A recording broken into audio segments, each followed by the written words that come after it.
Good morning, everybody.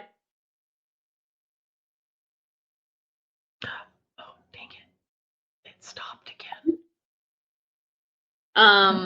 There we go. She got it. My name is Melissa Ingram. I am a licensed professional counselor, a national certified counselor. I've been practicing about 16 years, but really began my own healing journey in 1999. And that journey really propelled me into wanting to become a counselor and to really help other men and women dealing with sexual and relational Two windows open, so he's hearing. gender. Hearing the workshop. I think he's good now. So today we're going to be talking about sexuality and attachment. And I'm giving you a warning now to buckle your seatbelts because we have a lot of information to cover. And so let's go to, first of all, I want to give credit where credit is due. And Anne asked me to do this workshop, I think because Floyd Godfrey was not able to do it. And he has a new book released last year, I think, called Healing and Recovery, Perspective for Young Men with Sexualized Attachments. And Hi everyone, this is Seth with Restored Hope. I'm just letting you know, if you have another browser window open from the other sessions, just make sure to close them all so you don't have any feedback, including Dr. Grandmeter. Yeah. Hey, Christy, can you mute your mic? Because I'm hearing somebody else as well in the background and we're getting some comments. That would be awesome. And hopefully there's no other background noise. Okay. So anyway, Floyd did a great job looking at a lot of the attachment literature and a lot of the kind of the material that was out there and compiled it together. So his book, along with several other books I'll be referencing today, was extremely helpful in compiling, frankly, an abundance of information on how sexual fantasies, sexualized attachments, unwanted sexual behavior, they are all created out of a need to satisfy the deepest emotional and spiritual longings that we have. And so the premise is this, out of Jay Stringer's book, Unwanted. And he says, as we journey through life, we inevitably undergo formative experiences of disconnection from those who were most intended to bring us into wholeness. Cruelty, abandonment, and divorce divide us from our parents. Bullying, abuse, and humiliation divide us from our peers. It is in the aftermath of these stories that we live as exiles east of Eden. We wander about in search of home, but settle for a narcissistic identity reflected back to us from the amount of sex, power, and money we are able to obtain.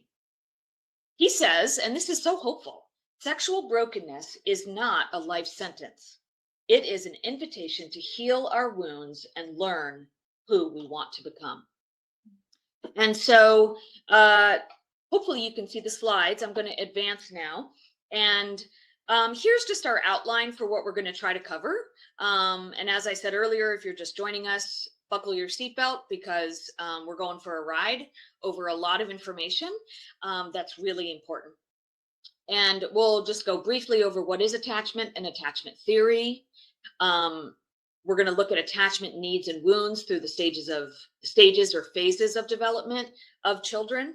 We're going to look at the sexualization of attachment needs and wounds, attachment counterfeits, such as pornography, same-sex experimentation, fantasy, things like that, and also hope and recovery, and then a list of the resources that I used in the development of this presentation. And so what is attachment? I mean, let's talk about that. I think we can look back. This is a scripture that's been referenced multiple times throughout our conference. And it's basically God said, let us make mankind in our image, in our likeness, right? Let us make him male and female. And what I love about God is that he is relational in his very nature. Let us make mankind in our image, that the Trinity is this eternal communion of three persons in one. And I just love that. And the reality is we're biologically wired for connection and intimacy with other human beings. We're biologically hardwired. And this is necessary for healthy mental, emotional, physical, and spiritual development. And in all of creation, God said that everything was good except one thing. You know what that is? When he said in Genesis 2:18, it is not good for the man to be alone. I will make a helper suitable for him. And so the reality is that in our very design, we were never meant to be alone. And so that's kind of a biblical, certainly scientific basis for what attachment is. The history of attachment theory, I mean, basically, our earliest relationships are profoundly important. I mean, they literally shape the chemical processes in our brain that determine how we control our impulses, how we calm our strong emotions, and how we develop memories of our early family. And people started to notice around the turn of the century the babies in orphanages. And basically, these babies were abandoned. They were taken into these orphanages, which followed, these orphanages followed very sterile procedures to make sure that the babies were given enough food, that they were changed, that they were warm, they had a place to sleep. What they didn't give them was physical touch. There wasn't any nurture, and what they were seeing is babies were dying. I mean, they were failing to thrive. So that's at the turn of the century. And then in the 40s and the 50s, Dr. Bowlby, John Bowlby, I mean, he is one of the fathers of attachment. Anybody who's got a counseling degree has heard of Bowlby. And his colleague, Robertson, they observed children in the 40s and 50s that were left in sanitariums because of suspicion of tuberculosis, or that they thought that these kids were sick. And what he discovered was that these kids that were so young, that were abandoned, I mean, literally left by their parents. And the idea was that this was not going to be harmful to them at all. And so they would just leave them and come back like a week or 2 or 3 weeks later. And so Doctors Bowlby and Robertson observed that these children went through 3 predictable phases where they protested, meaning they screamed, they carried on, they cried, they fell into then despair. Like this, they would just lie around in bed, very apathetic, lethargic. They wouldn't eat, they wouldn't play. And then eventually, as other children were able to coax them to play, they noticed a detachment. That when the parents came back for a visit, that these children could, honestly, they acted as if they could have cared less. And for many of them, they found that material things like crayons, markers, or whatever they had back then, paper, that toys, that they substituted these material things for the attachment and the nurture from a significant parent. And so Bowlby came up with this attachment behavioral system. And here's a good summary. If the significant person, mom, is sufficiently near sensitive, and responsive, a child will feel secure, loved, and self-confident. The child will be playful, smiling, willing to explore, sociable, and showing a basic sense of trust of self and others. So that's the key phrase, is that there's a basic sense of trust of self and others. Okay. Now, I think it's important to say right off the bat is what we're talking about is a good enough mother. We're not talking about a perfect mother. Okay. I mean, I think back to my own mother. I mean, I'm an identical twin, and we were born 6 weeks premature in 74. My mom didn't know she was having twins, shockingly. And they only heard one heartbeat and 6 weeks premature. So we were 3 pounds, 7 ounces and 3 pounds, 11 ounces. I still joke to my sister that I weighed less than she did back then. And we were actually hospitalized for a month because our lungs were, undeveloped. I think we were sick. And they joke about the fact that actually gave my parents time to buy a second of everything. But the reality is that my sister and I, not only were we separated from each other, we had been so closely together in the womb that there was only one heartbeat, but we were separated from my mom in that really early primal attachment. And so over my healing process, I definitely have felt like that's been impactful for me in a negative way. And but my mother wasn't perfect. I mean, even when we came home, and she shouldn't have been, she was completely overwhelmed. I mean, we were so tiny, it would take like 3 hours for one of us to eat and then the other one to eat. And so by the time she got done feeding the both of us, it was time to start over again. And I mean, I had one boy at a time, and I was overwhelmed. And can I get an amen from all the moms, right, in the room? And so, plus we had an older brother. He was 3 years older, and so she's got a 3-year-old boy running around and these premature babies. And so we're talking about a good enough mother who is sensitive, right? Now, if the significant person, mom usually, is not sufficiently near, sensitive, and responsive, a child will feel fearful and anxious. This fear and anxiety can result in 2 types of defenses. And so this leads to the 2 basically other types of attachment, if not secure. Avoidance or ambivalence. And avoidance is being watchful, wary, having a basic distrust of others. And ambivalence is being alternatively angry and clingy and showing a basic distrust of everyone. And then, of course, fearful and anxious children will use relationship-seeking behaviors, like, among other things, trying to make eye contact, signaling a need for contact, pleading, or clinging. Okay? And so Bowlby really set the foundation and then of this fact that early childhood experiences significantly affect the way a child will relate in the future. And then what happened is Mary Ainsworth basically came up with this strange situation where she really looked at how really young children responded to the mom in this kind of setting where moms and babies were together. There was a stranger sitting in the room. The mom would leave. And how did the kid do while the mom was out? But more importantly, how did the child react when mom re-entered the room? And so she really built upon Bowlby's work. And so that's kind of like a really brief overview of attachment theory. So moving on.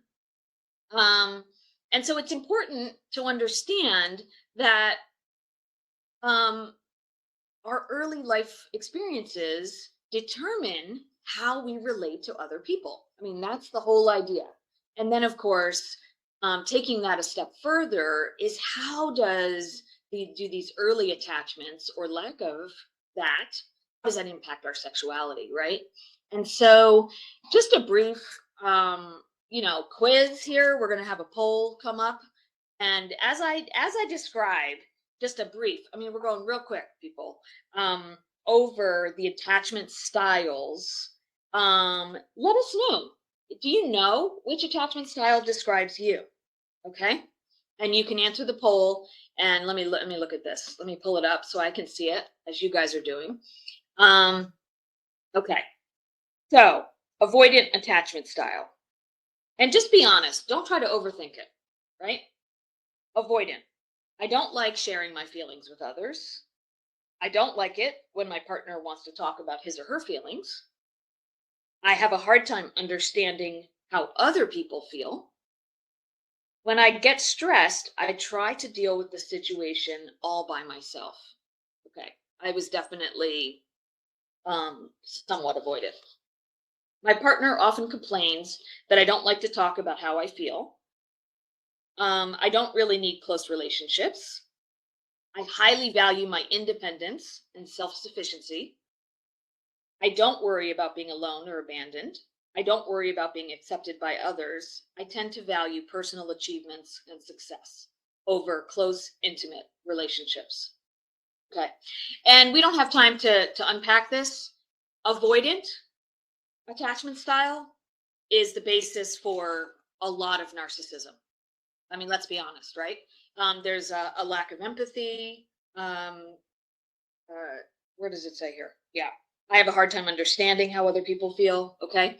And by the way, I'm looking at Tim Clinton and Gary Sibsy's book, Why You Do the Things You Do. It's going to be on my list of resources. Excellent book by the president of the American Association of Christian Counselors. He really goes over, it's just a great introduction, really, to attachment style. Okay, ambivalent attachment. I really like sharing my feelings with my partner, but he or she does not seem as open as I am. My feelings can get out of control very quickly. I worry about being alone. I worry about being abandoned in close relationships. My partner complains that I am too clingy and emotional.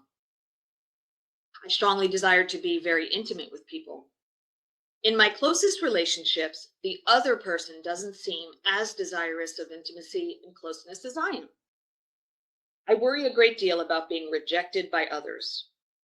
I tend to value close, intimate relationships over personal achievement and success. When I get stressed, I desperately seek others for support, but no one seems as available as I would like them to be. Okay, so that's ambivalent. And so far, it looks like in the poll, we've got 7 votes for secure, 7 for ambivalent. Avoidant is 3, disorganized 0, and 3, I'm not sure. All right. Now, disorganized is actually a combination of avoidant and ambivalent. So it's a push-pull, chaotic way of relating to others.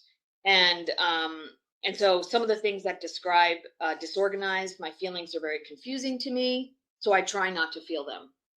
My feelings are very intense and overwhelming. I feel torn between wanting to be close to others and wanting to pull away. My partner complains that sometimes I'm really needy and clingy, and other times I'm distant and aloof. So you can see how it's kind of a combination, right, of the two.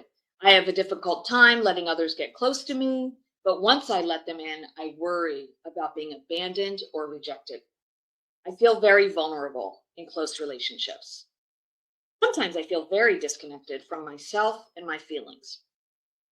And I can't decide whether or not I want to be in close relationships. Other people can really hurt you if you let them get too close. Finally, close relationships are difficult to come by because people tend to be unpredictable in their actions and behaviors. Okay, so that's disorganized. And then the secure attachment style. Okay, good. So some people that said they were not sure, disorganized went up to 7 votes. Okay. And so hopefully you're finding this helpful, because if your attachment style is, ambivalent or avoidant or disorganized, then some of the things that we're going to talk about in a few minutes may have been your experience. And this is important because attachment style can be changed. You can work to become more secure in your attachment. And what we're talking about today is a big part of that is identifying the wounds that have led to either an ambivalent or avoidant or disorganized attachment. Okay. And then the secure attachment style, basically, I find it easy to share my feelings with people I'm close to. I like it when my partner wants to share his or her feelings with me. I am comfortable getting close to others, but I also feel comfortable being alone. I expect my partner to respect who I am. I expect my partner to respond to my needs in a sensitive and appropriate way. Building intimacy in relationships comes relatively easy to me. I let myself feel my emotions, but I'm rarely, if ever, overwhelmed by them. I'm able to understand and respond sensitively to my partner's feelings. Like, and I would say, because of God's grace and healing in my life, I feel like I'm a secure attachment style. I don't do any of this perfectly.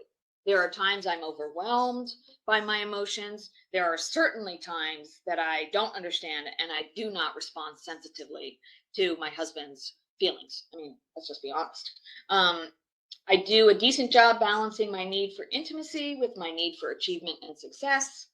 When I get stressed, I feel comfortable seeking comfort from my partner and or close friends. All right. So, so right now it looks like 46.67% are secure, 20% ambivalent, 26.67% disorganized, only one avoidant, and still one not sure. So, thanks for participating in the poll. And hopefully you guys enjoy seeing kind of where other people are at on that. It's very helpful when we're talking about attachment wounds and attachment, what we did get, what we didn't get, to remember that perception is everything. And this is true across the board. Every book I read basically talked about the reality that children's perception of their relationship with their primary caregivers and the caregiver's behavior towards them was the biggest determining factor, in addition to obviously the actual behavior. And so David Siemens says, he wrote a long time ago, children are the world's best recorders of information and the world's worst interpreters of that information. And so we need to be honest and examining our beliefs about kind of those lists that we just read. Like, you need to be honest. Like, do you actually believe that you're worthy of love? Do you believe other people are capable of meeting your needs? Do you trust others? And so we need to take an honest examination of our beliefs. And at the same time, we need to be open that our perception might be skewed. In other words, it might not be 100% accurate.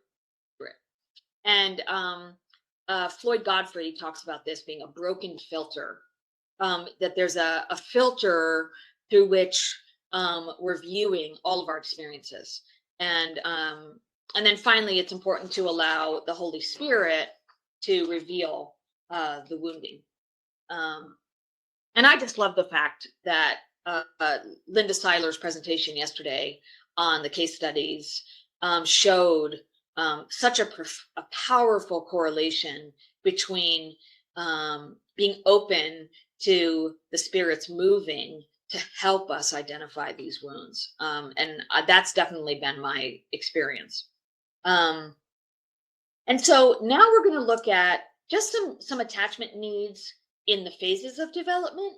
And I feel like this has been covered a lot elsewhere, but I think it's important, now that you guys have looked at your attachment style, to maybe think about, hey, is any of this resonating as contributing to my attachment style? And not just my attachment style, but my sexual brokenness, maybe, or sexual addiction, those kinds of things, or patterns of fantasy.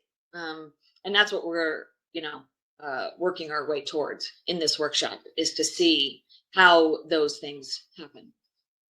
Okay, so attachment needs for young children, newborn to about 2 years old. And these ages are approximate.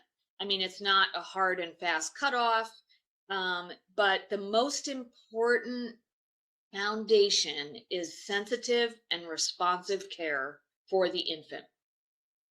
That there's presence, there's nurture. And again, Clinton and Sipsey say that sensitive parents adjust and they do what's needed to calm their baby sensitively, tenderly. When infants are cared for responsively and tenderly, they develop relationship rules like my emotional needs are important and I can count on others to help me in times of trouble.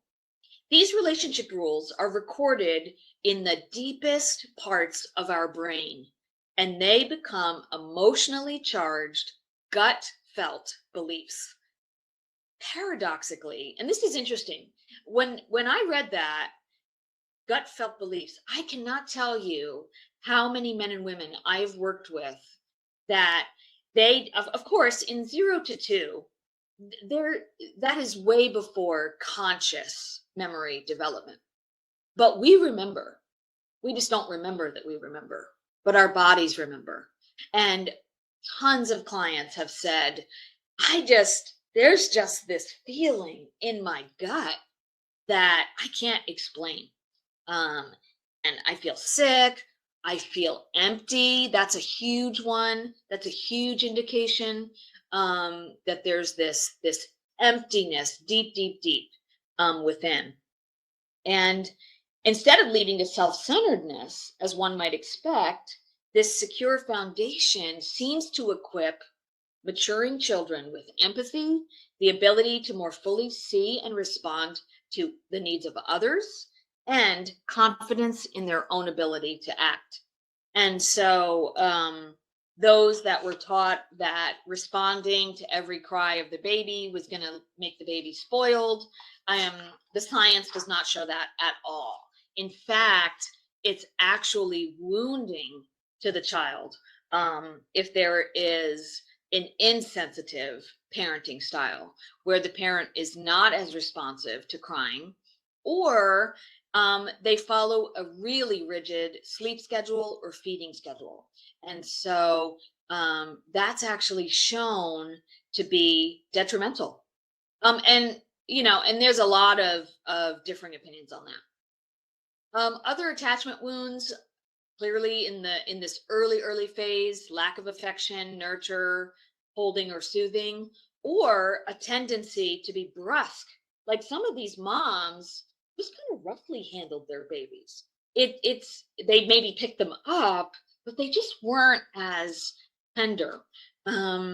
Also, if there's the absence of a parent, especially a mom, physically, maybe she died in childbirth, whether that's through divorce, illness, or emotionally, she was overwhelmed by her own brokenness. And so that can lead to an attachment wound. And I thought this was interesting, if there was intrusive parenting. So when parents didn't respond to cues the baby was giving, that they were overstimulated, like they would pull away, like they had been engaging with the parent, moms especially, and they just needed a break, like overstimulated, too much information coming in, and the mom would put her face right back in the baby's face, or say, you didn't mean to pull away from mommy, did you? Maybe in the younger 1.5 year kind of stage. And so that can also be damaging. And let me just say that I think it's so important. And I believe I found this to be true for me. Parents can only give what they have. And honestly, I believe, I am not a perfect mother by any stretch of the imagination. And as a counselor, there are times where I'm like, okay, that just cost me some significant money for therapy for my sons, you know? And, but I'm so grateful for the healing and that deeper sense of well-being that God was able to pour into me, that I was then able to be present to my children when they were very young. Um, and of course, if there's abusive parenting, whether that's physical abuse or sexual abuse, that's horribly wounding in this early phase. And finally, Janelle Hallman wrote a book in 2008 called The Heart of Female Same-Sex Attraction. And she writes that regardless of how or why a girl's attachment with mom is threatened or malformed, her future development will be affected. A girl's primal attachment with her mother will act as a model for all future emotional relationships. And I mean, she's worked with hundreds of women dealing with same-sex attraction. And yeah, so that's in the 0 to 2-ish phase. And attachment needs in the 2 to 4-ish phase. This is where attachment to dad is primary. It confirms the identity of a child as distinct from the mom, which is so important. And ideally, fathers will have a combination of strength and tenderness. What Andrew Comiskey in his Living Waters curriculum calls salience. And it's that perfect combination of strength and tenderness that empowers sons and daughters. It calls them out, and it's just so powerful. And we all know that there is an epidemic of fatherlessness in our culture today, and sons and daughters they're lacking this deep attachment and salience from dads. And Dr. Nicolosi, kind of a pioneer in the treatment of homosexuality for men, he says that when a boy healthily internalizes father's masculinity, there will be no need later on to sexualize another man.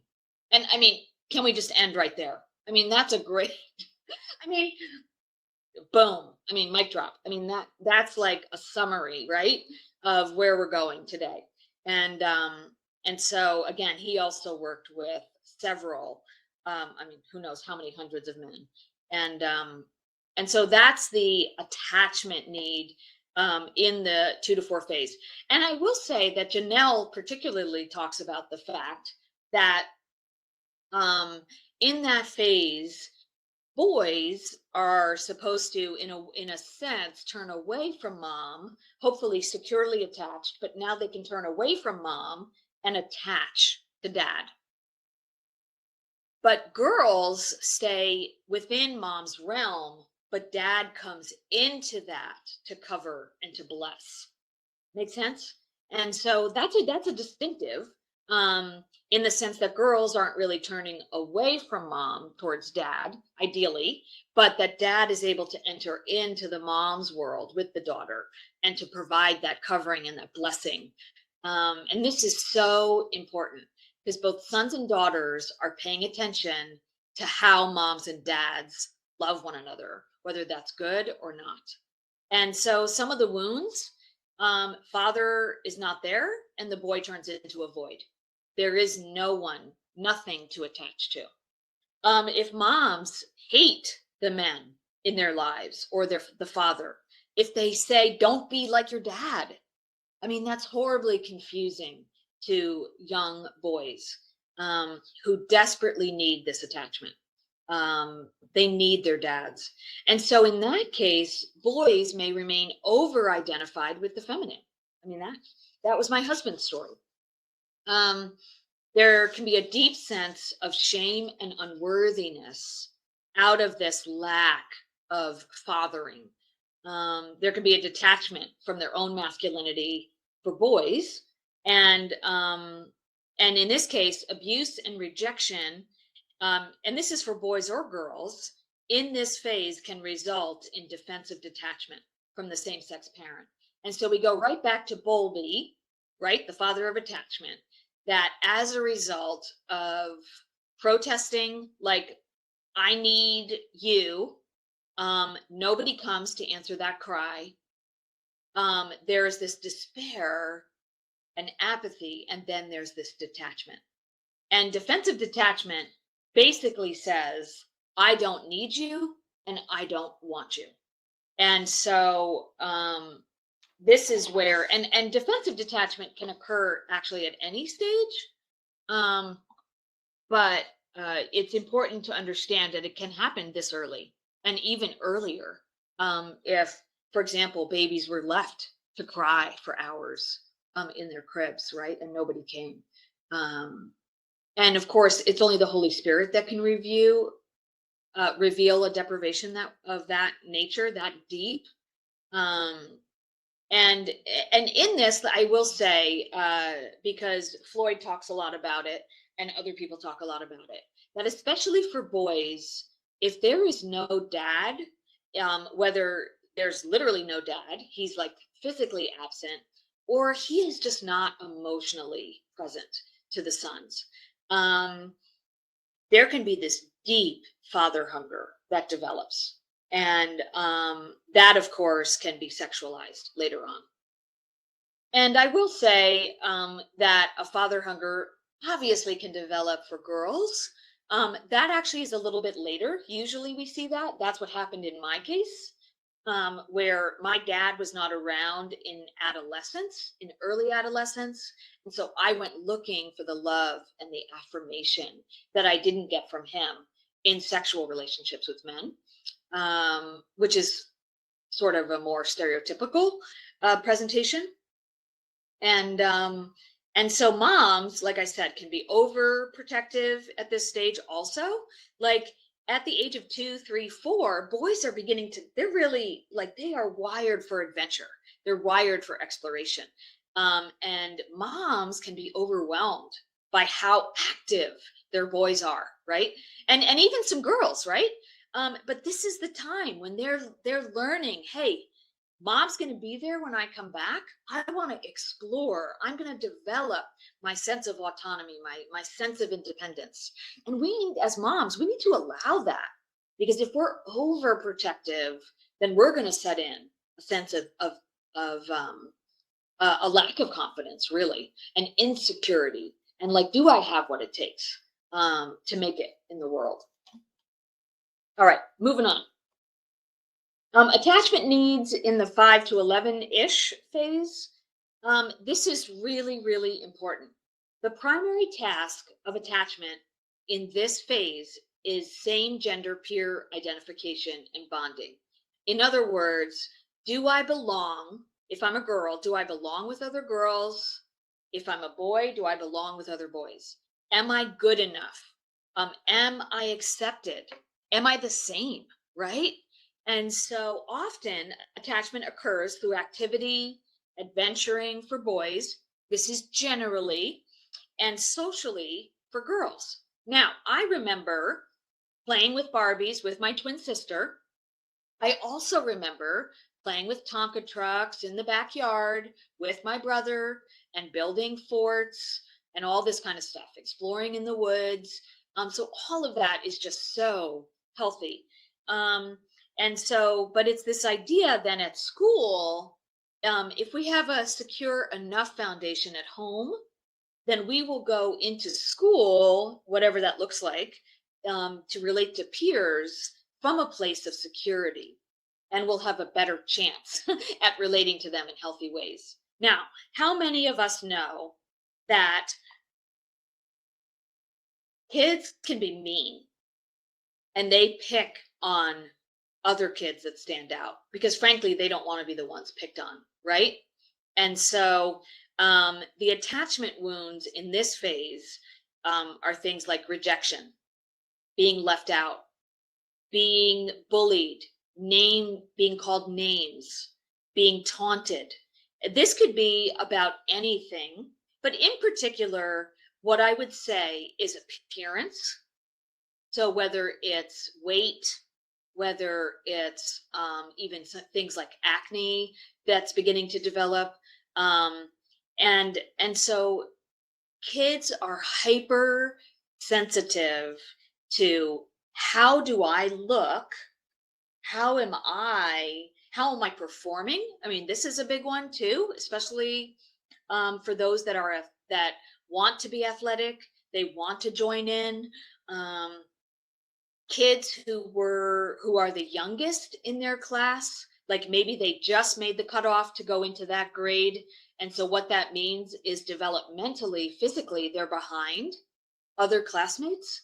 Huge, can be a huge point of disconnect between how they perceive themselves. Like, I'm not as masculine or feminine because I'm not as developed as my classmates, right? As my peers.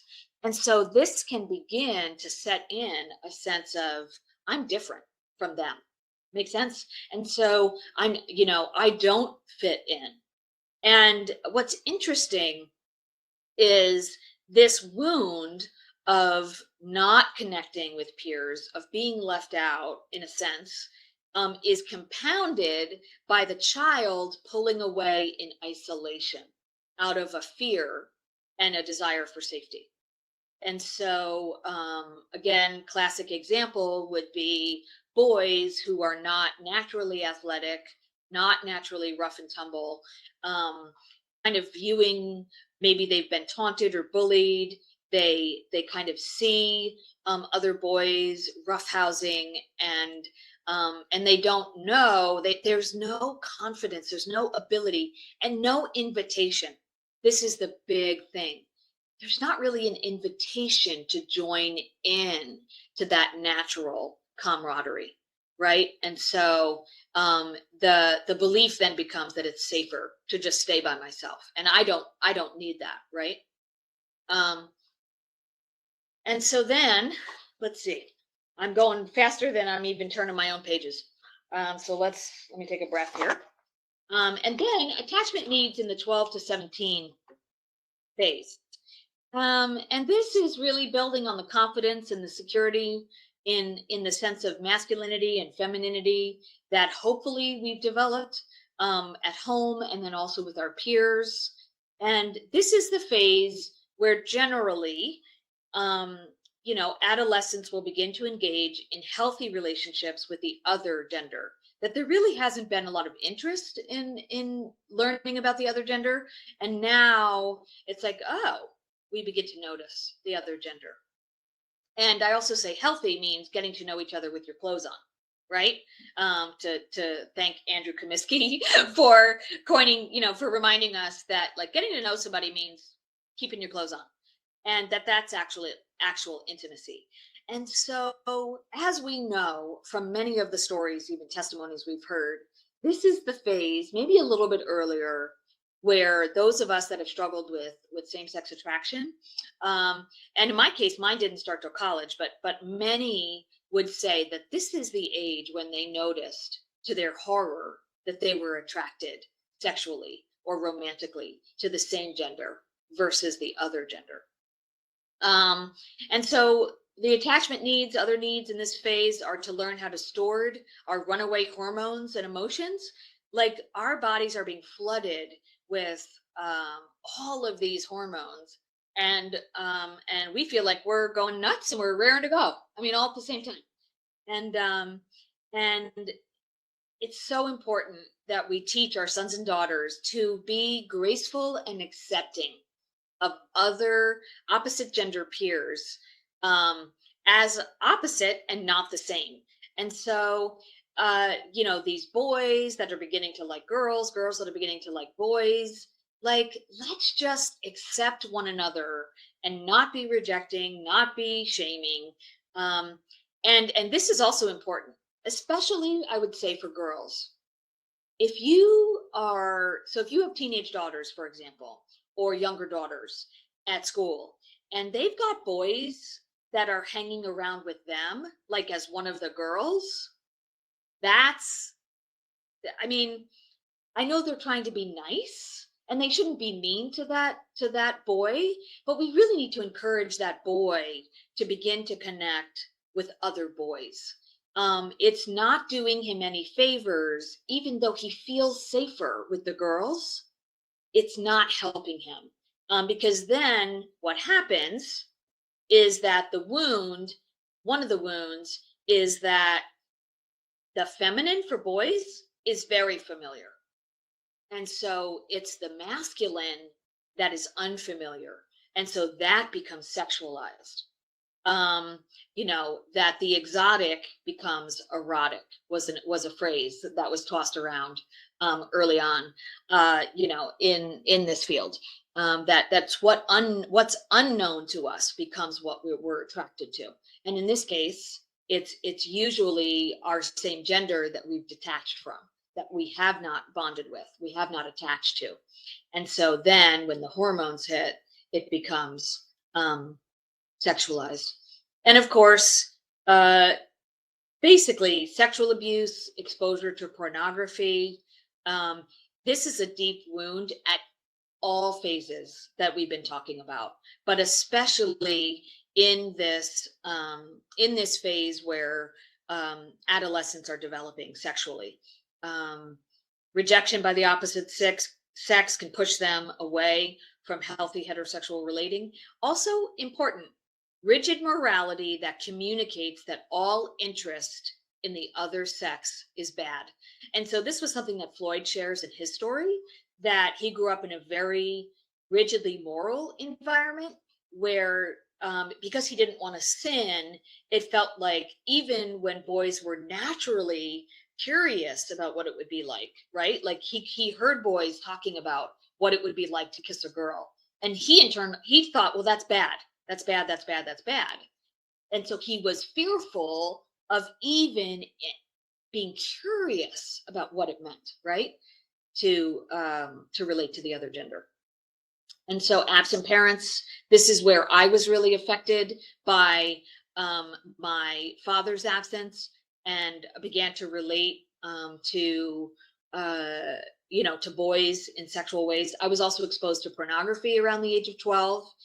That was very confusing, and also communicated that it was not safe to be a woman. My brother was somewhat sexually abusive at this age, grabbing me physically, making sexual comments about my body. And so in this phase for me is where I defensively detached from being a woman. I viewed my mom as being, basically a victim of my dad, that she wasn't standing up for herself, because at this point he was traveling and away, and he was cheating and all this stuff. And so I detached from my femininity. And even though I was becoming sexual with boys, it was out of this need to be loved, not really relating, out of a security in my femininity. And so that's some of the attachment wounds. Okay. So the sexualization of attachment needs. And again, Floyd Godfrey does an excellent job in his book talking about this for young men. And we really need a book written for women, for young women, on how this happens. And so pray for me, because I might do that at some point in the near future. But so these hardwired needs for love and affection are sexualized. I mean, that's the bottom line.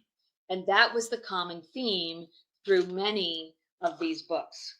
And so what Floyd says is that envy, jealousy, so like, I want what other boys have, I want to look like them, I'm skinny and I'm not built and I'm weak compared to them. So this envy, this jealousy, this comparison fuels daydreaming and fantasy. And what happens then is there becomes an emotional preoccupation with our own flaws and others' perfection. And it's, of course, their perceived perfection, right?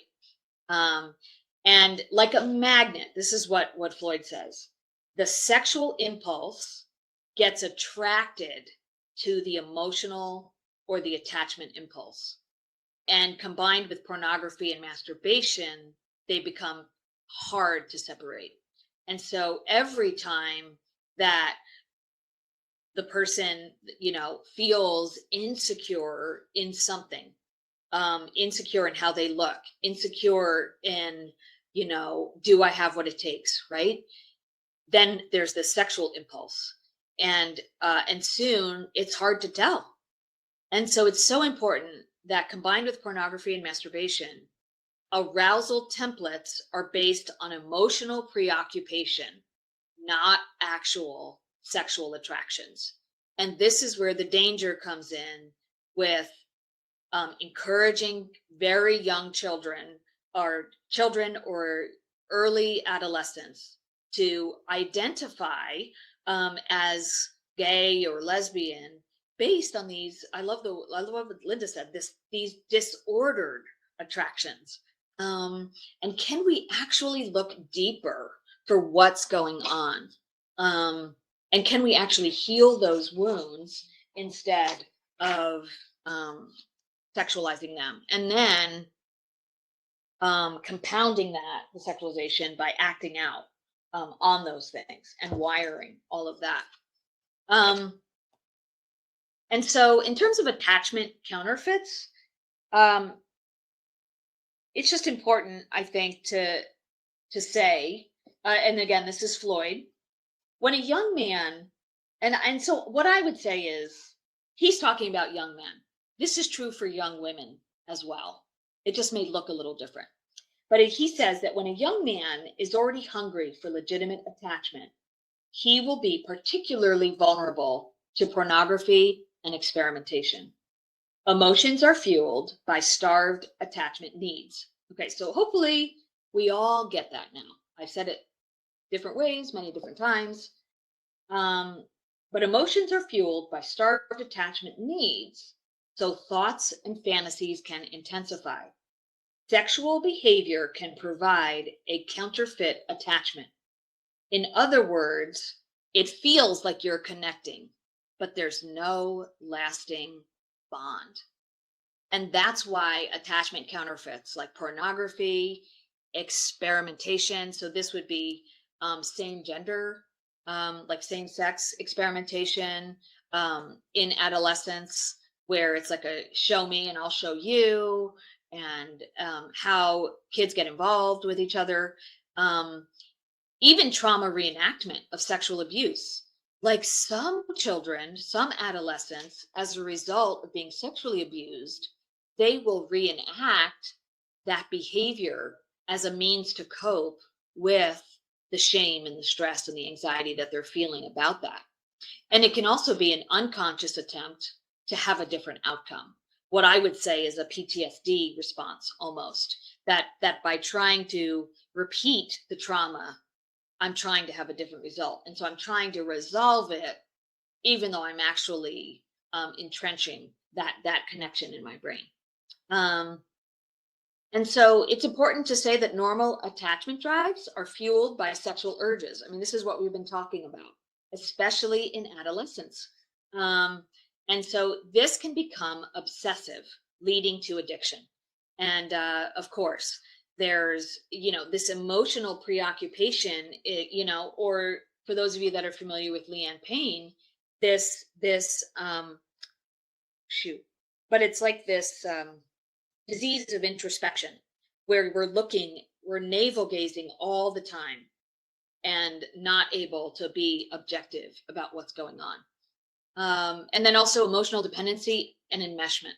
I know that when I got involved with this woman my senior year of college, I thought this is what I'd been looking for my whole life. And so I just felt so connected to her. And yet it was a counterfeit. It was a false intimacy based on me putting all of my need onto her. And so the last slide before we take questions is to adjust your filter. Hopefully, going through all of this information has encouraged you to take a look at your deeply held beliefs about what it means to trust other people. What does it mean to be loved? How do I get love? How do I love others, right? How do I secure that? We need to work with trusted others, mentors, counselors, to heal attachment wounds and to meet attachment needs. And let's be honest, it's going to take some time. And so we have to set realistic expectations. It may be helpful to find addiction recovery resources, especially if you have an addiction to pornography, to masturbation, all of those things. As long as you're acting out in some way, you're not really in a spot to be able to uncover those deeper wounds. And so get the help and support that you need in order to do that. That might be a group, it might be counseling, a small group at church, or all three, preferably. And then use spiritual resources, especially to work through distorted views of God.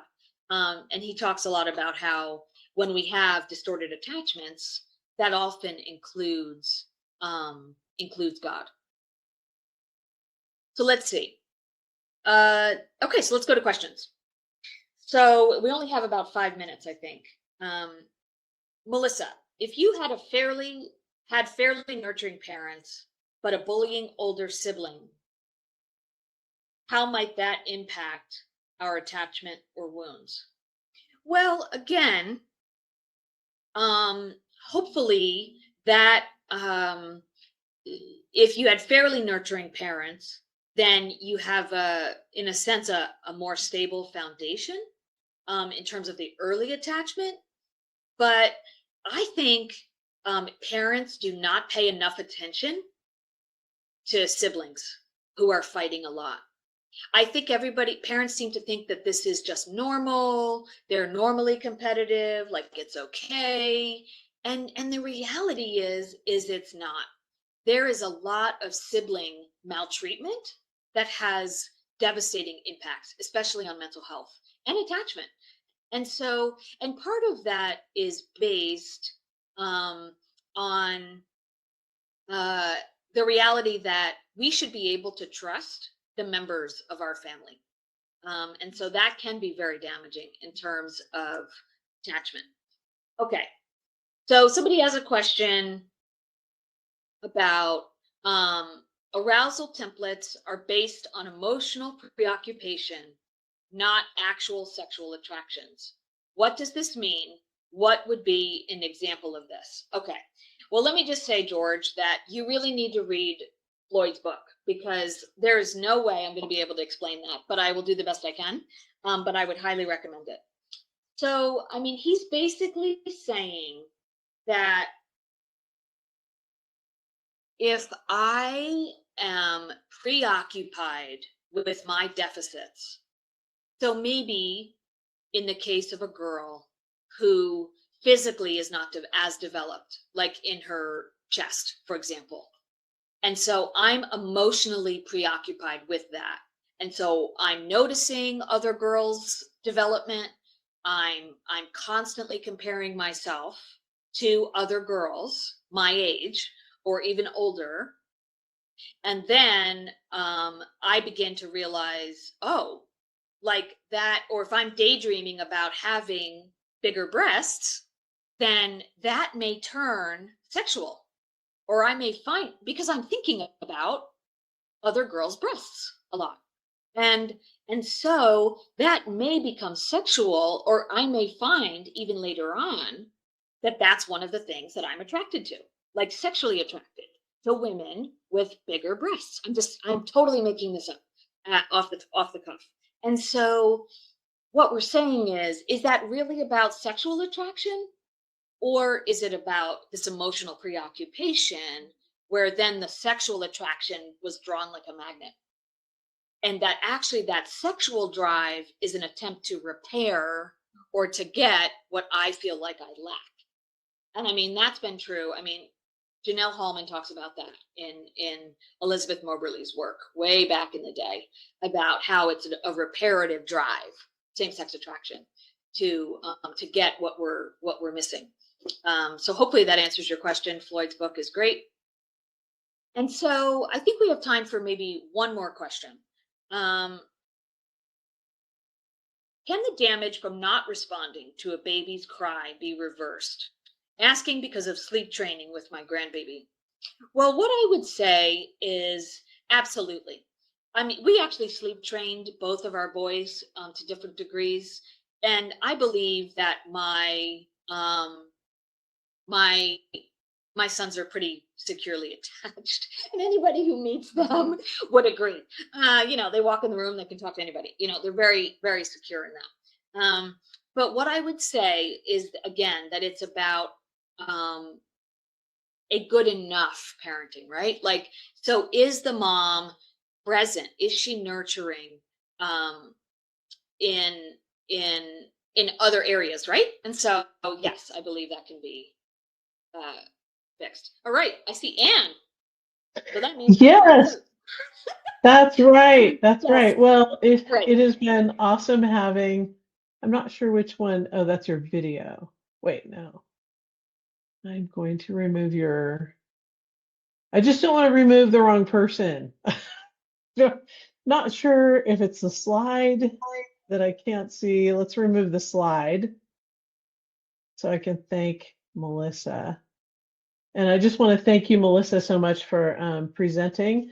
FYI, folks, Janelle Holman has changed her positions. Her book is still Yes. pretty good, but it's really important to know that she is basically almost gay affirming, and her views have helped, unfortunately, Denver Seminary take a different tack. She's been, so she may not be the culprit in that, but they have become lane 2, according to the Portland Fellowship materials. So they become as close as possible to the gay ideology. And she's part of that now, unfortunately. So, Melissa, thank you so much for for sharing, for your incredible presentations for both days. And I just want to bless you in that. And thanks everybody for attending. Have a good little break.